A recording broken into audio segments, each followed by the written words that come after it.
Well, again, I'm glad you could join me to hear how Ginny was getting on in the barn. You remember she was working for a farmer. Do you remember his name? Yes, that's right. Marterl. Ah, well then you'll also remember that Marterl was keen to be seen as moody and mean. Now some days in bygone Guernsey, they were a day of rest, eh? But not for Ginny. Marcel and his family, they would have a big breakfast. But not for Ginny.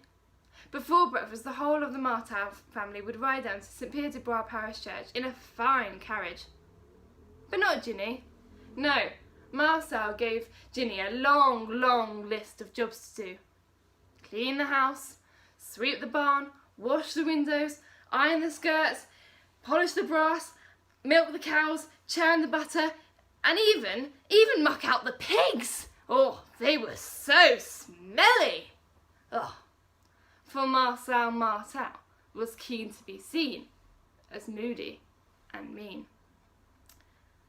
However, on one special Easter Sunday, the family left early for church, all soberly dressed in their neatly pressed suits. Ginny had been given an even longer list of jobs to do. Well, as she watched them ride out of the gate and disappear up the hill, she wondered how she was going to get all these jobs done before Marterl's family returned home. She began to sob silently. The last instruction that Marcel had given was to make sure that the very best brown special eggs were there, collected and waiting for Marterl's second breakfast when he returned.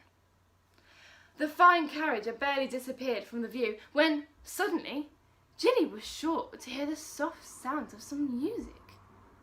Sure enough, the sound became louder and livelier and clear, and she heard the sweetest singing that Ginny had ever heard. Although she truly longed to discover the source of these wondrous sounds, Ginny could not just forget how long her list of jobs were. Ginny had barely started scrubbing when there came a gentle knock at the door. Ginny's poor heart froze. She feared for the family's return. What if they were to return before she found the special eggs?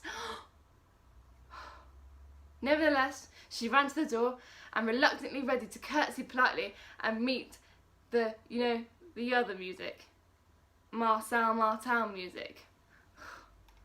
But, to Ginny's genuine amazement, it was not Marterl that stood lean and mean in the doorway. Oh, no. Instead, she came face to face with a tiny but very well-dressed woman. Oh, she was brightly clothed in vivid colours, and she smiled warmly and asked Ginny politely if she may come in for a small glass of Guernsey water.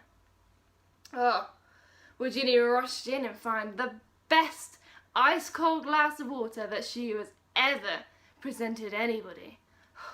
And the little lady daintily drank the cool, refreshing water and thanked Ginny profusely. Reaching into her richly embroidered emerald green coat, she took out an almost shell and presented it to Ginny with a loud bow and a flurried flourish. At first, Ginny was shocked. It seemed so long since anyone had shown her such kindness that the little lady gently insisted that actually Ginny should keep this as a very special, glimmering gift. Then, with a further bow and a knowing grin, the tiny woman took her leave and danced down the farmyard to rejoin her friends. The whole colourful procession swept across the low-lying fields behind the Lorraine shingle bank before making its way up to the Lihu Island headland. Forgetting her jobs, Ginny rushed round to find her newfound friend.